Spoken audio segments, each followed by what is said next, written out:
네, 제가 주님의 교회 처음 부임하여서 인사를 드린 것이 엊그제 같은데 벌써 6년이라는 세월이 흘렀습니다.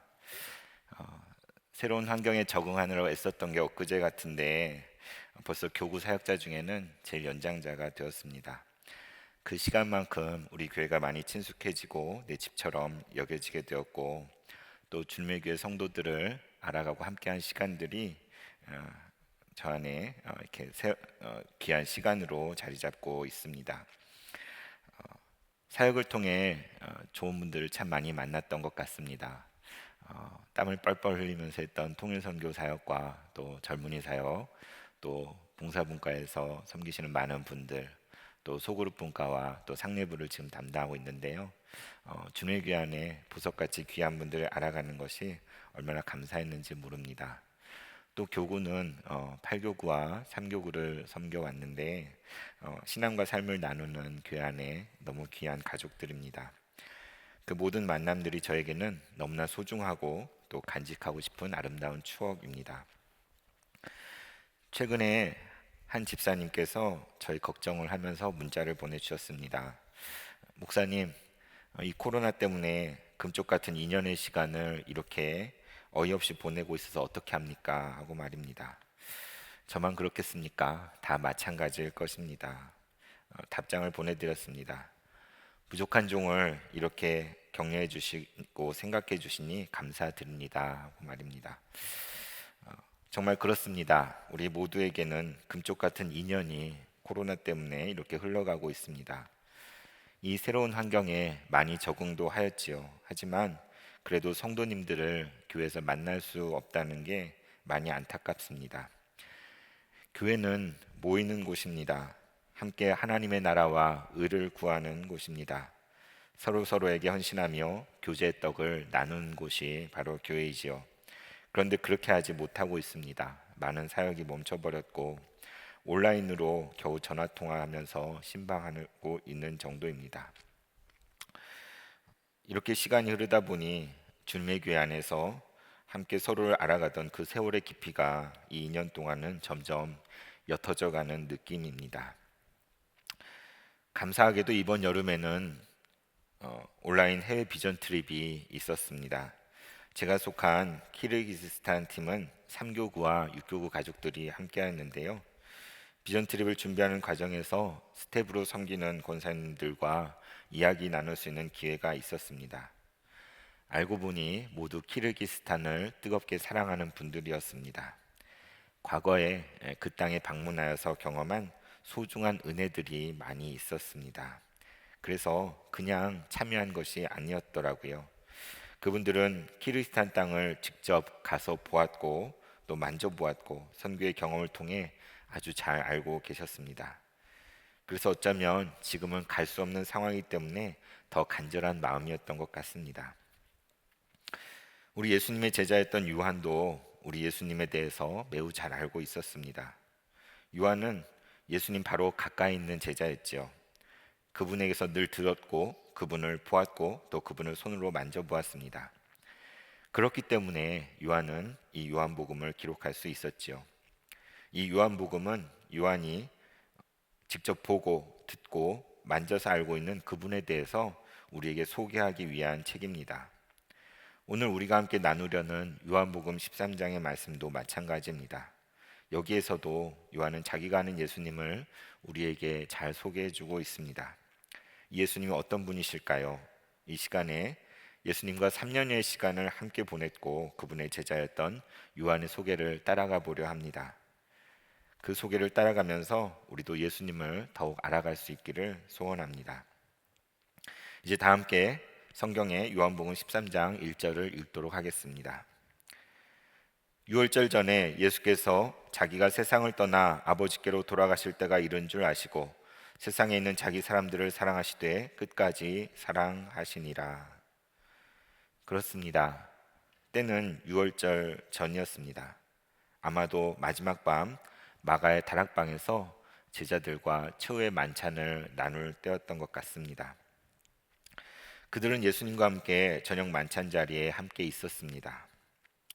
그들의 생각과 마음은 어떤 것이었을까요? 아마도 그들 안에는 흥분도 있고 기대도 있고 두려움과 염려도 있었을 것입니다.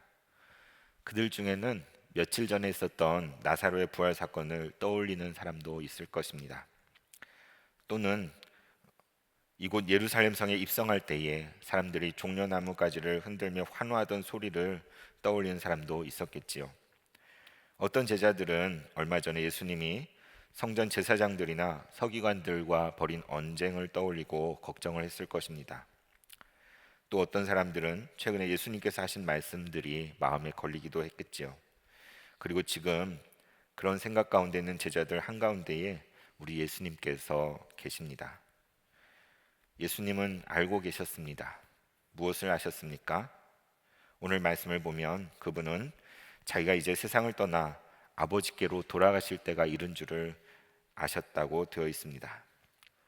제자들은 꿈에도 생각하지 못했습니다. 하지만 예수님은 알고 계셨습니다. 이 밤이 지나고 나면 예수님은 중죄인처럼 묶여서 끌려가게 될 것이고 십자가형을 언도받고 고통 중에서 돌아가시게 될 것입니다. 주님은 그 모든 것을 아신 것입니다. 그런데 그것도 사랑하는 제자들 중 한 사람, 그 한 사람의 배신으로 그렇게 될 것이었습니다. 그 자리에 함께 있었던 가룟 유다는 속으로 무슨 생각을 하고 있었을까요? 2절을 함께 보겠습니다. 마귀가 벌써 시몬의 아들 가룟 유다의 마음에 예수를 팔려는 생각을 넣었더라. 그렇습니다. 그의 생각은 너무나도 분명합니다. 그의 머리는 온통 예수님을 팔아넘기려는 생각으로 가득 차 있었습니다. 그런데 예수님은 이 모든 일을 다 꿰뚫어 보고 계십니다. 이러한 제자의 모습을 보고 계시는 우리 주님의 마음은 얼마나 아프셨겠습니까? 또 3절을 보십시오. 주님은 무엇을 아셨다고 되어 있습니까? 저녁 먹는 중 예수는 아버지께서 모든 것을 자기 손에 맡기신 것과 또 자기가 하나님께로부터 오셨다가 하나님께로 돌아가실 것을 아시고, 그렇습니다. 성경은 계속해서 주님이 알고 계신 것을 우리에게 구체적으로 가르쳐 줍니다. 저녁을 먹는 중이었는데도 주님은 무언가를 아시고 계셨습니다. 예수님께서는 하늘 아버지께서 모든 것을 자기 손에 맡기신 것을 아셨다고 되어 있습니다. 세계 모든 사람들의 운명이 이제 예수님 한 사람의 결단에 달려 있는 것이지요. 또 예수님은 자신이 하나님께로부터 왔다가 이제 하나님께로 돌아가야 될 것을 아셨습니다. 우리 예수님이야말로 자신이 떠난 곳이 어디인지 그리고 자신이 돌아갈 곳이 어디인지를 분명히 알고 계신 분이었습니다. 그리고 그때가 이제 이르렀음을 주님은 다 알고 계셨던 것입니다. 이 예수님은 식탁 자리에서 갑자기 제자들의 발을 씻어 주십니다. 제자들은 어떠했겠습니까? 그들은 몹시 당황하였습니다. 그 중에서 가장 당황했던 사람은 시몬 베드로입니다. 시몬 베드로에게 이르시니 베드로가 이르되 주여 주께서 내 발을 씻으시나이까? 그는 지금까지 누구보다도 예수님을 가장 잘 안다고 자부해 왔습니다. 그런데 지금 너무나 혼란스럽습니다. 예수님께서 하시는 행동을 하나도 이해할 수가 없었습니다. 주님, 어찌하여 내 발을 씻으려고 하십니까? 내 발을 절대 씻지 못할 것입니다. 그렇게 놔두지 않겠습니다. 그럼 베드로를 향하여 우리 주님께서 7절과 같이 말씀하십니다. 내가 하는 것을 내가 지금은 알지 못하나 이후에는 알리라. 이것이 우리 주님의 말씀입니다. 주님은 베드로를 너무도 정확하게 알고 계십니다. 그의 당혹스러움과 혼란함, 그리고 그의 이해하지 못함을 다 알고 계십니다.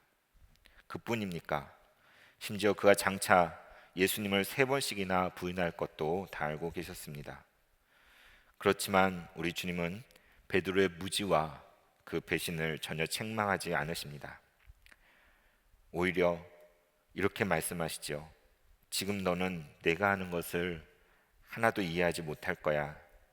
하지만 이후에는 내가 다 깨닫게 될 거란다. 여기에 나타나 있는 주님의 마음은 얼마나 깊은 것입니까? 여기에 얼마나 큰 아픔과 고통이 배어져 있는지 모릅니다. 아가야, 어린 아가야 하면서 마치 큰 고통을 간직한 부모가 미숙하여 아무것도 모른 채 칭얼대는 자녀를 대하는 것만 같습니다. 12절을 함께 보겠습니다. 그들의 발을 씻으신 후에 옷을 입으시고 다시 앉아 그들에게 이르시되 내가 너에게 행한 것을 너희가 아느냐? 예수님께서 물으십니다. 너희가 그것을 아느냐고 말입니다. 예수님께서는 저녁 식탁 자리에 제자들의 발을 씻어 주셨는데 제자들은 그것을 이해할 수 없었습니다. 그러나 그것을 다 행하신 후에 주님은 묻고 계신 것입니다. 제자들에게 이것이 무엇을 의미하는지 아느냐고 물으십니다. 내가 너에게 행한 것을 너희가 아느냐? 우리 주님이 행하시는 것은 그 하나하나가 분명한 목적과 뜻이 있습니다. 예수님은 그냥 허투루 일하시지 않습니다. 주님은 먼저 행동으로 우리에게 보여주십니다. 그리고 제자들이 그 뜻을 제대로 이해하길 원하십니다. 주님은 제자들에게 그 의미를 꼭 가르쳐주고 싶으셨던 것입니다. 우리에게도 마찬가지일 것입니다. 이처럼 오늘 읽은 본문 속에는 안다라는 말이 여러 번 나옵니다. 이쯤 되면 우리 신앙생활에 있어서 안다는 것이, 무엇을 안다는 것이 얼마나 중요한 것인지 느꼈을 것입니다. 주님과의 관계 맺음 속에서 알미 어떤 위치를 차지하는지 충분히 이해가 갈 것입니다. 우리 주님이 가진 알은 단순히 정보에 대한 어떤 지식이 아니지요. 그 알은 자신의 온 몸과 온 삶으로 깨닫고 알아가는 것입니다. 주님은 이제 자신이 아버지께로 돌아갈 때가 된 것을 아셨습니다. 우리 주님은 사랑한 제자들의 마음 속에 무엇이 있는지도 모두 이해하셨습니다. 그들의 믿음과 의혹, 기대와 걱정, 그들의 무지와 두려움을 모두 아시는 것입니다. 주님은 제자들의 지나간 과거를 다 헤아릴 뿐 아니라 또 그들의 현재 연약한 모습을 그대로 다 아십니다. 그뿐만이 아니라 그들이 장차 놀랍게 빚어지고 최후에는 복음을 위해 순교할 것까지도 다 알고 계신 것입니다. 그 주님께서는 이제 제자들도 이 가장 중요한 것을 깨달아 알게 되기를 원하고 계십니다. 내가 너에게 행한 것을 너희가 아느냐? 주님은 제자들에게 물으십니다. 그러나 이 음성은 바로 저와 여러분, 우리 한 사람 한 사람을 향하신 주님의 물음입니다. 내가 너에게 행한 것을 너희가 아느냐? 우리는 이 주님의 물음 앞에 어떻게 대답해야 할까요? 우리의 신앙에는 진정한 알미 있는지, 우리 하나님 아버지에 대한 참된 지식이 있는지 물어야 할 것입니다. 우리 삶 속에 주님의 행하심에 대한 체험적인 지식이 있습니까? 우리의 삶을 향하여 지금도 역사하고 계시는 하나님의 손길을 깨닫고 계십니까? 내가 너에게 행한 것을 너희가 아느냐? 우리는 알아야 할 것입니다. 주님 알기를 간절히 바라야 할 것입니다. 주님이 우리에게 행하고 계시는 일을 깨달아야 할 것입니다. 주님을 더 알게 해달라고 간절히 기도해야 할 것입니다. 아까 읽었던 요한복음 13장 1절을 다시 한번 읽겠습니다.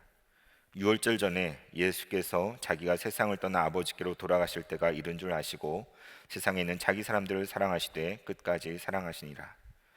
이번에는 사랑이라는 말에 주목하고자 합니다. 자신의 때를 다하시는 예수님은 어떻게 반응하십니까? 주님은 세상에 있는 자기 사람들을 사랑하셨습니다. 그것도 끝까지 사랑하셨습니다. 끝까지 사랑하시니라. 바로 이것이 요한복음 13장 1절 이후의 모든 이야기입니다. 이것은 주님의 십자가와 마지막 부활에까지 연결되는 이야기입니다. 어쩌면 성경 전체의 이야기이죠. 주님은 자신의 고난을 앞두고 제자들을 더 사랑하셨습니다. 그것도 끝까지 사랑하셨습니다. 주님은 자신의 죽음 앞에 이제 세상에 남겨지게 될 제자들이 가장 걱정이 되셨습니다. 그래서 그들을 끝까지 사랑하신 것입니다. 우리 주님의 심정이 느껴지십니까? 요한일서에 기록된 대로 하나님은 사랑이십니다. 이 하나님의 사랑은 끝이 없는 영원한 사랑입니다. 그 사랑은 변함없는 사랑입니다. 그 사랑은 결코 실패하지 않는 사랑입니다. 끝까지 사랑하시니라. 그 사랑이 예수님을 통해 지금 나타난 것입니다. 주님은 제자들뿐만 아니라 여기 있는 저와 여러분을 끝까지 사랑하십니다. 이 한 구절이 저에게는 구원이 됩니다. 이 한 구절이야말로 저의 영원한 반석이라고 할 수 있습니다. 결코 흔들릴 수 없습니다. 이 사랑에서 끊을 수 있는 것은 이 세상에 아무것도 없기 때문입니다. 제자들을 향한 주님의 이 사랑은 저녁 먹는 식탁 자리에서 구체적으로 드러났습니다. 4절과 5절을 보십시오. 저녁 잡수시던 자리에서 일어나 겉옷을 벗고 수건을 가져다가 허리에 두르시고 이에 대야에 물을 떠서 제자들의 발을 씻으시고 그 두르신 수건으로 닦기를 시작하여 주님의 구체적인 행동이 있습니다. 주님은 그 잡수던 자리에 일어나 겉옷을 벗으셨습니다. 왜 그렇습니까? 주님은 수건을 하나 가져다가 자기 허리에 두르십니다. 무엇을 하시려고 하는 걸까요? 그런데 주님은 이제 대야에 물을 떠서 가져오십니다. 그리고는 굽혀 앉아서 제자들의 더러운 발을 한 사람씩 씻어주시기 시작합니다. 아니 주님, 제 발을 닦아주시다니요, 이게 어찌 된 일입니까? 종이 주인에게 행하는 그것을 지금 우리 주님께서 제자들에게 하고 계십니다. 스스로 종이 되어서 그들의 더러운 발을 물로 씻고 수건으로 닦아주시는 것입니다. 여러분은 지금 이것이 감당이 되십니까? 결코 받아들일 수 없는 일입니다. 주님이 화가 난 것일까? 주님은 안 됩니다. 어쩌면 베드로의 저항은 당연한 것이었습니다. 그럼에도 불구하고 주님은 베드로의 더러운 발을 닦아주십니다. 왜 베드로의 발을 닦아주실까요? 예전에 친구들과 농담처럼 주고받았던 이야기가 떠오릅니다. 베드로가 왜 그렇게 거부했을까? 아마도 베드로 발에는 심한 무좀이 있었을 거야. 그게 부끄러워서 그렇게 강하게 거부했을 거야 하고 말입니다. 저의 치부를 하나 말하지 않을 수 없습니다. 저도 이 말씀을 대할 때마다 부끄러운 생각이 많이 듭니다. 왜냐하면 저는 발에는 자신이 별로 없거든요. 평소에 발을 잘 관리하지 않고 그냥 함부로 사용하는 편입니다. 그래서 볼품이 없습니다. 남들에게 내보이는 것이 상당히 부담스럽습니다. 그렇다고 발냄새가 나는 것은 아닙니다. 그러나 발톱들도 이상하고 정상이 아닙니다. 매끈하고 깨끗한 발이 아닙니다. 집에서도 아내와 아이들에게 제 발은 과민 반응 대상입니다. 아빠 슬리퍼는 따로 신으세요. 양말은 바로 빨래통에 집어넣어 주세요 하고 말입니다. 그만큼 저에게 발은 사람들에게 보이기 부끄러운 부분입니다. 그런데 만일 예수님께서 제 발을 닦으려고 하신다면 정말 생각만 해도 끔찍한 일입니다. 저도 그럴 것입니다. 주님, 안 됩니다. 제 발은 보여드릴 수 없습니다. 베드로처럼 이게 저의 솔직한 심정입니다. 그런데 그런 내 발을 닦아주시려고 주님께서 오신 것입니다. 허리에 수건을 두르시고 대야에 물을 떠서 제 앞에 쪼그리고 앉아 계신 것입니다. 주님은 모든 것을 다 하셨습니다. 그리고 그 아는 만큼 끝까지 사랑하셨습니다. 세상을 떠나 아버지께로 돌아가실 때가 이른 줄 아시고 세상에 있는 자기 사람들을 사랑하시되 끝까지 사랑하시니라. 진정한 알미라는 것은 진정한 사랑과 연결되어 있습니다. 온전한 지식만이 참된 사랑을 낳는 것입니다. 우리는 아는 만큼 그만큼만 사랑할 수 있습니다. 누군가를 깊이 안다는 것은 그 사람을 더 깊이 사랑하는 것이지요. 또 우리가 누군가를 사랑한다고 고백할 때 그 말은 내가 당신을 잘 안다는 뜻입니다. 또 더욱 알기를 원한다는 표현이지요. 우리가 주님을 제대로 알지 못한다면 하나님의 사랑을 결코 알 수가 없습니다. 주님을 제대로 알지 못한다면 그분을 사랑할 수도 없습니다. 정말 사랑을 알고 싶으십니까? 그분 앞에 나아가십시오. 사랑하고 싶으십니까? 그 사랑 앞에 나아가 그분을 만나십시오. 그때야 비로소 진정한 사랑을 깨달아 알 수 있습니다. 그때야 우리도 진정한 사랑을 할 수 있는 것입니다. 제가 오늘 나누는 이 요한복음 13장 1절을 마음속에 새기게 된 것은 첫 사역지에서의 경험 때문입니다. 저의 첫 사역지는 구의동에 있는 한 교회였습니다. 고등부 전도사로 부임하여서 아이들을 잘 지도해 보려고 무던히도 애를 썼던 것 같습니다. 그 중에는 딸같이 된 아이도 있었고 또 서로 친구 먹기로 한 내성적인 녀석도 있었습니다. 아이들 학업을 도와주려고 붙들어다가 공부도 가르쳐보고 또 또 밥도 많이 사서 먹였던 것 같습니다. 처음에는 제가 사주는 대로 좋다고 받아 먹더니 나중에는 저의 주머니 사정을 아이들이 걱정을 해주더군요. 그럴수록 더 먹이고 싶은 게 사역자 마음 아니겠습니까? 괜찮아, 전도사님 돈 많아 하면서 더 먹이게 되었습니다. 그 중에는 서로 사이가 틀어진 아이들도 있었습니다. 그 아이들을 화해시키려고 노력도 많이 했던 것 같습니다. 아이들의 연애사도 한눈에 다 들여다 보였습니다. 아이들 중에는 입에 피어싱을 하고 민망한 옷을 입고 교회 오는 아이도 있었고, 담배 냄새가 나는 아이도 있었고, 수련회까지 술을 가져오는 아이들도 있었습니다. 하지만 이 아이들을 어떻게 사랑하지 않을 수 있었겠습니까? 다 저의 새끼들인데 말입니다. 그렇게 감사하게 고등부 사역을 시작한 지 1년하고 5달이 지났을 무렵 신대원 3학년 때입니다. 문득 제 마음속에 떠나자 하는 마음이 들었습니다. 졸업은 이제 한 학기밖에 남지 않았는데, 그런데 만일 지금 내가 모든 것을 내려놓고 떠나지 않으면 나는 밥벌이와 성공을 위해 달려가는 그렇고 그런 사역자가 될 것만 같았습니다. 떠나야 한다. 그래서 저는 덮어놓고 1년짜리 견습 선교사에 지원을 하였습니다. 그때 가장 마음에 걸렸던 것은 바로 고등부 아이들이었지요. 그럼에도 불구하고 지금 내려놓고 떠나는 것이 하나님의 뜻이라고 여겨졌습니다. 목사님께서는 떠나기 직전까지 부서에는 이야기하지 말라고 하셨습니다. 그래서 교회를 그만둔다고 말할 수가 없었습니다. 교회를 사임한 날짜를 여름 수련회 마치는 8월 말로 잡았습니다. 선교지에는 마지막 수련회를 마치고 떠날 수 있도록 최대한 양해를 구했습니다. 그래도 최소한 부장님께는 말씀드려야겠다 싶어서 말씀을 드렸더니 충격을 받으셨습니다. 또 한 달쯤 전에는 선생님들께만 말씀을 드렸습니다. 그런데 제가 떠난다고 하니까 그동안 가만히 있던 선생님들이 발벗고 나서서 부서의 일들을 챙기기 시작하셨습니다. 죄송하기도 하고 한편으로 감사하기도 했습니다. 그러나 아이들에게는 떠난다고 말을 할 수가 없었습니다. 마지막 여름 수련회는 모든 것을 다 쏟아 부었습니다. 그만큼 간절했습니다. 시끌벅적한 프로그램 중간에 점심 식사 후 오침을 하는 시간을 넣었습니다. 넓은 예배당 안에 고요한 음악을 틀어주고 모두에게 낮잠을 자게 하였습니다. 오전 활동량이 많아서 그런지 다들 곧 잠에 빠져들었지요. 그렇게 여기저기 누워서 잠든 아이들을 혼자 멀뚱히 바라보고 있었습니다. 그런데 제 눈에서 눈물이 맺히는 것입니다. 하나님, 이 아이들을 어떻게 남겨두고 갑니까? 제가 떠나게 되는 줄도 모르는데 너무너무 미안합니다. 이 아이들을 어쩌면 좋습니까?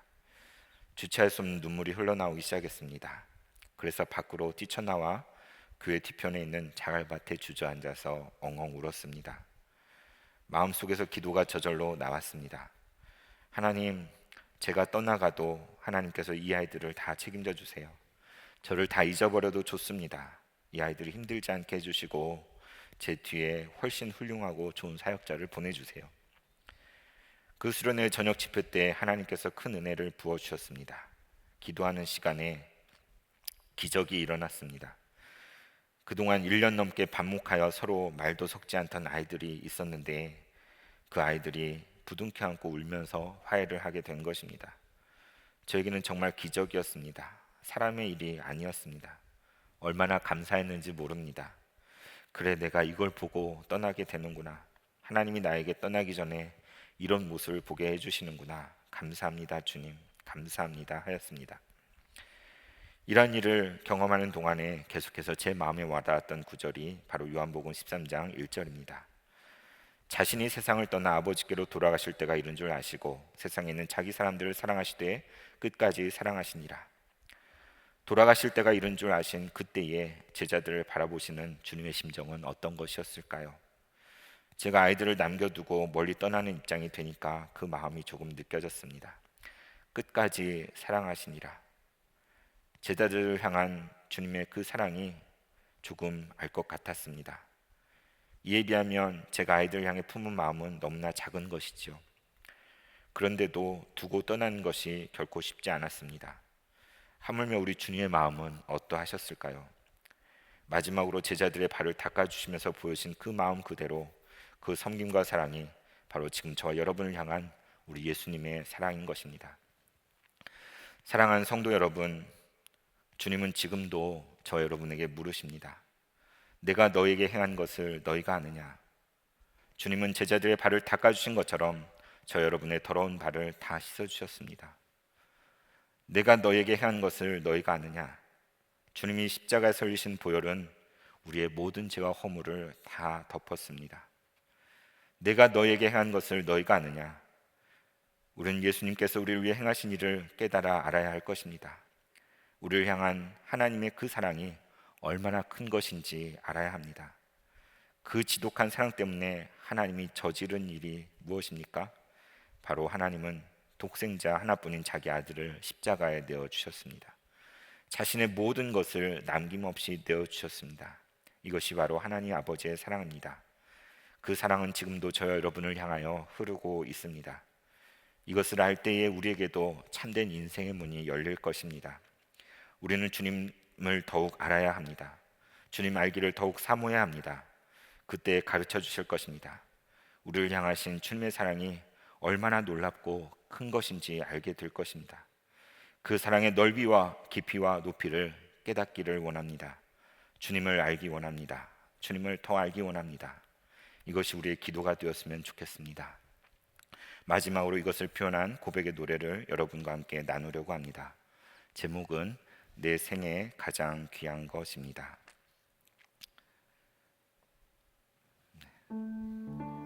먼저 영어로 한번 부르고 우리말 가사로 불러보겠습니다.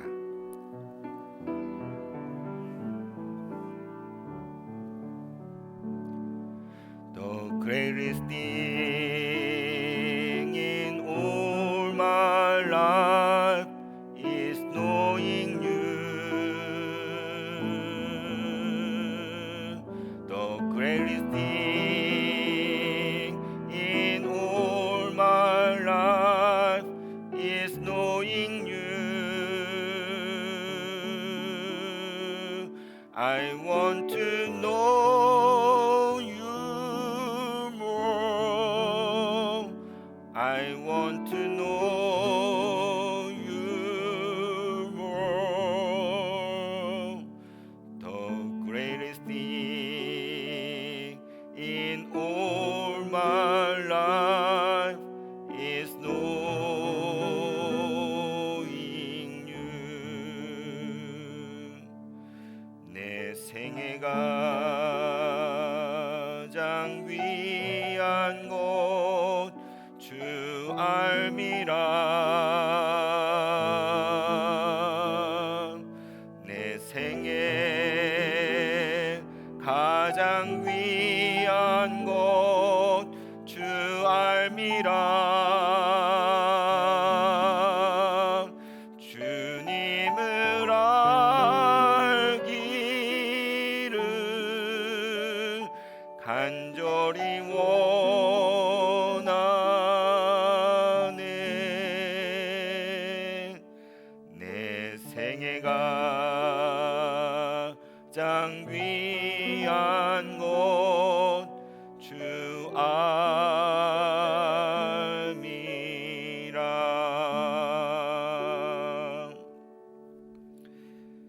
하나님 아버지, 이렇게 어려운 상황 중에도 말씀을 나눌 수 있게 해주시니 감사를 드립니다. 주님을 알게 된 이것이 우리 생에 가장 귀한 것입니다. 주님을 더 알게 하여 주옵소서. 주님을 알아가고자 하는 소망이 더욱 커지게 하여 주옵소서. 우리를 향하신 주님의 사랑의 손길을 날마다 깨닫게 하소서. 그때 우리도 주님의 사랑을 알게 될 것입니다. 우리도 서로의 발을 능히 닦아줄 수 있을 것입니다. 주님께 찬양을 드리며 우리를 위하여 모든 것을 내어주신 주 예수님의 이름으로 기도합니다. 아멘.